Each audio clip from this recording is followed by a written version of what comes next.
All right, so if you're anything like me, which if you're watching this video, you probably are, you love these kind of videos, these tech EDC videos where we get to see what people take with them. You know, a lot of people take different items with them on every day, depending on what they do for a living and what they do throughout their day.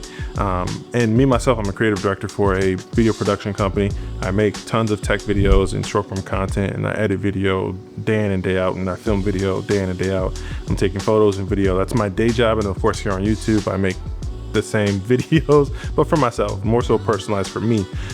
And I carry a lot of things that help me, you know, relax, some things that help me do work. And yeah, I figured I'd go ahead and cover a few of my tech EDC things out there for anyone that's interested, and I figured I'd go ahead and add to this algorithm of videos, of these EDC videos. But yeah, let's get right into it with my first item. And first up are a couple devices that are definitely covered on this channel, and it's either the X100VI or the GFX50R.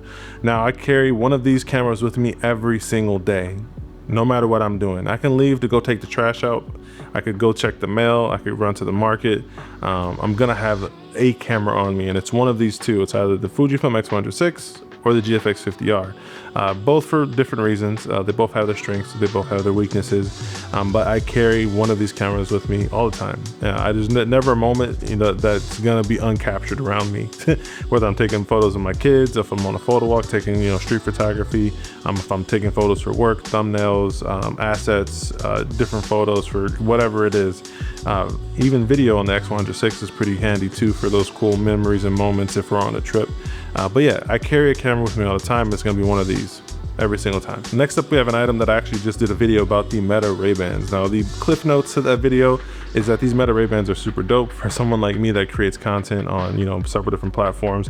And then also just the father that wants to capture different moments without having to have, you know, my phone and my kid's face. It's cool to have the Meta Ray-Bans, and now they record video, photo. Of course, you can also play Bluetooth music, and they also are stylish, you know, Ray-Bans. They're Wayfarer design, in one style that we've come to know and love. I love this caramel look. They look really good on me, so I've been told. And yeah, these are super dope. They're clutch. They're definitely in my everyday wear. You know, I get in the car, it's sunny here in California, you need shades. They might as well have a camera built in and Bluetooth speaker. The audio quality coming out of the speaker for your music is really nice, or phone calls. It gives you that like open air feel, like if you ever use like the open fit earbuds or other, like, you know, bone conduction headphones out there. It's very similar to that. The audio quality is actually surprisingly really good. They're really pretty much just like AirPods in your face. That's the best explanation for it. I use it a lot of times for watching YouTube videos, for music on my photo walks, or just, you know, in general for shades. And also the cool thing about this, it does come with a cool charging case that charges the glasses several times over, so you don't have to worry about, you know, running out of battery. You just pop it back in the case, charges them up. The battery life is pretty decent for what I use them for. Most of the time I'm using it for music or watching YouTube videos, and it's mostly just audio playing. But in the instance where, you know, I am deciding to use it for content creation or capture videos, it does drain the battery pretty quick, so I do keep that case on hand. Of course, there are newer generations like the Oakleys. I believe also there was a leak of the new Ray-Bans coming out, so there's going to be ones out there with better cameras and better battery life going forward this year. But I love these, and I will have some version of these for the foreseeable future. This is definitely a mainstay in my everyday carry. Next up, we have my phones. I have two phones because, like I said, I'm making tech content daily for work, and also personally I want to stay, you know, kind of in the community of tech because I cover it so often for work, whether I'm writing a script for a video or if I just need the device to be able to speak firsthand, or, you know, add different nuances that I wouldn't otherwise know if I didn't own the device and use it on the regular. So first up, I have my iPhone 16 Pro Max, and then also I have my Pixel 9 Pro XL. Both of these are active. They have phone numbers on them, and one's for my business, one's for my personal. But mostly I use the Pixel 9 for photos. The photos on it are still really good. And yeah, they're mainstays. One's in my bag and one's in my pocket almost, you know, every day. And of course, if you're carrying a lot of devices around with you, you're gonna need to protect them, which actually brings me to this video sponsor, MagBak. MagBak was dope enough to send out their MagBak Elite for the Pixel 9 Pro XL, and has some really cool features. It has an integrated kickstand with 3 different viewing angles, embedded finger loop that is easy to deploy and stow away while also still allowing you to charge wirelessly, telescoping magnets that legit pop out with, you know, crazy strength that you can stick it to anything that's metal, and also these really cool customizable accent colors that you can swap out yourself if you want to change it up and make your phone feel new again. And they not only have the back of your phone covered, they have the front of your phone covered as well with a high high quality tempered glass screen protector that gives you peace of mind without compromising touch sensitivity or clarity. They also include this really easy to use installation frame that makes it nearly foolproof. Not to mention, if you also want to replace your dad wallet, they also have the MagBak wallet that you can slap right on the back of the phone. It stores cash, cards, and you can even use it as a kickstand when paired with the MagBak case because those magnets are super strong. Now, if you want to check out any of these MagBak accessories, all links will be down below in the description. Thank you again, MagBak, for sponsoring a portion of this video. Next up is a device that actually recently got into my everyday carry, and it's this Nintendo Switch 2. Now, I'm still on the fence if I'm going to keep this thing or not. I was actually just debating today if I should take it back. I have like another 3-4 days before my return window closes on it because I just got it. But right now there's no games. The Donkey Kong does come out at the time of this record. It does come out tomorrow, so I might try Donkey Kong out and see if that kind of saves the experience for me. But this is the Switch 2. It does boast a bigger screen, better Joy-Cons, magnets. We all love magnets. And yeah, it's bigger, better in almost every single way, performance and build quality wise. But yeah, it's right now in my everyday carry. I have this cool little case that comes with it from, I think it's called TomTom or Tomzy. But yeah, it's a cool slim case. I have a nice anti-glare screen protector on there, and I'm good to go. I can play my games. I play a lot of Moonlighter, which is a cool like top-down platformer kind of exploration shop tycoon kind of, I don't know, it's hard to explain. It's a hodgepodge of genre game titles in there. But yeah, I play that. I play Metal Slug if I want to, you know, get my old vintage retro gaming in. I also, of course, play Splatoon 3. I might load up Animal Crossing every now and then, some Pokemon. But yeah, the Nintendo Switch, whether it be this one or my OLED, is normally with me whether I'm going on a trip. If I know I'm going to go somewhere, I want to have a nice little break, I can actually sit down and play a few games. To the Switch 2 or Switch OLED, those are my go-tos. Next up is a device that I actually use for content creation and also content consumption, and that is the iPad mini. This is the 7th generation, or the newest iPad mini. If you guys know, on my channel I cover a lot of Apple Watch and Apple tech. I actually ended up trading in one of my Apple Watch Ultra 2s and got the iPad mini for like 50 bucks. So yeah, after trading, it made sense. I figured I'd rather have a smaller, more compact iPad that I could take with me versus my bigger iPad Pro that I actually use as another monitor. That's probably, if you guys want to see my desk setup, we could talk about that in another video. That might be a video. I might make that video. But yeah, the iPad mini is super dope. I use it for editing photos. It's small and compact. It slips right into my bag really easily. I have a variety of bags I can put it in because it is so small. I also got this cool like ESR Apple Pencil because I'm cheap and I didn't want to get the Apple Pencil Pro 2 or whatever the new $150 Apple Pencil is. This one's only like 29 bucks and it does everything that I needed to do for an Apple Pencil, and it works perfectly well. It attaches magnetically to the side of the iPad. You do have to plug it into USB-C when you want to charge it, but the battery does last for quite a while. But yeah, the iPad mini, I use it for editing photos because the screen is super color accurate. I use it for, you know, of course, watching the videos back that I make on YouTube or any other videos, Netflix, Disney, whatever it be. I can, you know, watch it on my iPad mini. And it's compact and small. I've always enjoyed the iPad mini's form factor. I've used it as a monitor for my camera. I've used it, you know, for like the hub for my home to control smart accessories. The iPad mini is probably the most versatile iPad ever, in my opinion.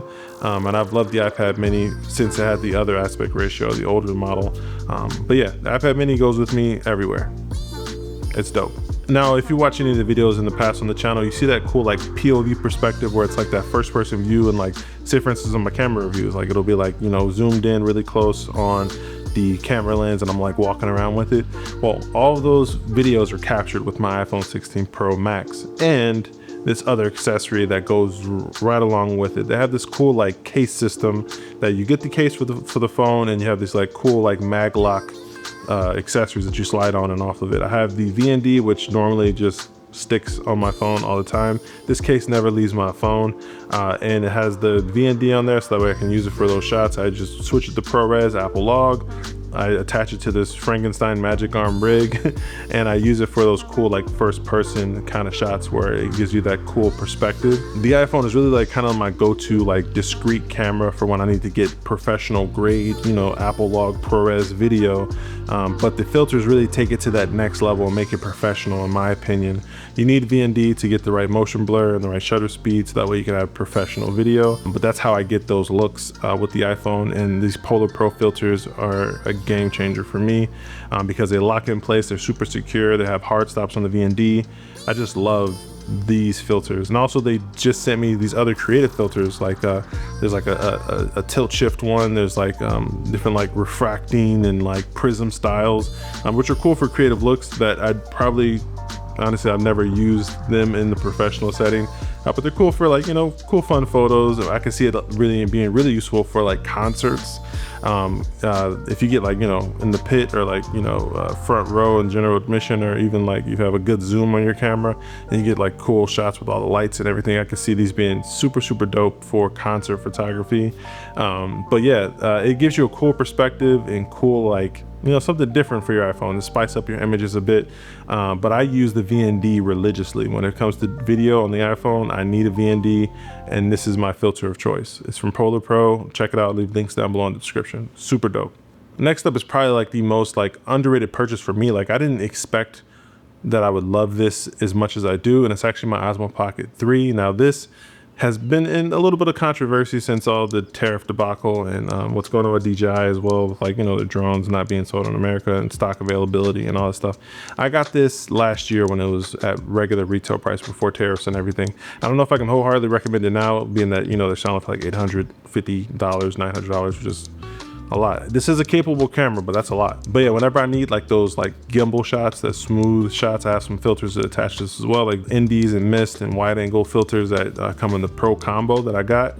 But yeah, it's really convenient when you need those stable like tracking moving shots that you can't really get with an iPhone. But yeah, it does the 422 10-bit, has D-Log-M, and I can expose the image really cleanly on this, and the footage really surprises me. Maybe it deserves a full video, but the Osmo Pocket 3 is super dope. And of course, let's talk about what's holding all of these accessories. This is actually this cool like briefcase satchel style bag that I got from Grams 28. Is when I want, you know, something that looks kind of stylish and I'm going to work, but I want to have like, you know, some of the things in there if I'm going for a weekend trip, or if I'm, you know, carrying my iPad, my Switch, you know, my camera, and I want something that, you know, still kind of sleek, that doesn't scream like, hey, I got a ton of tech in here, or like, you know, I want something that's clean.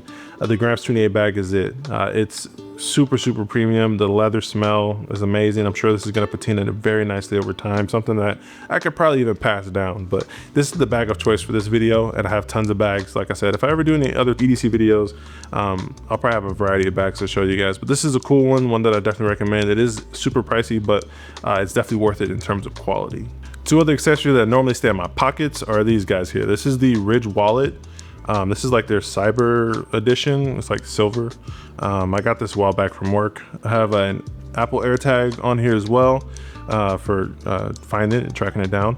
It actually definitely came in handy. I went to Disneyland one time. I was on the Cars ride and it actually fell out of my pocket, and I used the AirTag to actually locate where it was, what ride it was on. We talked to the you know, the ride shift manager, whoever, and they went in the back and got it. So this definitely saved my butt. Definitely get an AirTag on your wallet, whether it be this wallet or whatever wallet. But yeah, this is pretty durable. It's been through a lot. Like I said, it fell off of a roller coaster, so yeah, there's that. And it's, you know, still kicking. It's all metal, super durable. Only thing I don't like about it is, like, of course, taking cards out. You have to take them all out at once, and it's kind of a lot to deal with, but it holds a ton of cards. That AirTag is a must. You can get the AirTag. I got that separately from Amazon. It's pretty reasonable in price, but this is my wallet and I love it, and it saved my ass a few times. But yeah, and then also I would definitely believe in carrying a knife. This one I just got from Amazon. It's the CJRB. It's like carbon fiber design. I don't know if this is real carbon fiber. It is pretty lightweight, but it has like, you know, a little lever action here. I use it for opening all of the Amazon packages. But yeah, that's my knife. I always have a knife on me, mostly for packages. I love having a knife on me for that, because you never know when you need one. But yeah, CJRB, check them out. But yeah, that wraps up my everyday carry tech. If you guys have any suggestions, please let me know down below, because these are all essential items that we carry every single day, whether it be a pocket knife or a wallet, or your phone or a case. We carry this stuff with us all the time. So definitely leave me suggestions down below. If you have any other cool suggestions, let me know. But yeah, it's been a pleasure as usual. Thank you guys for watching. Until next time, stay fresh. Peace.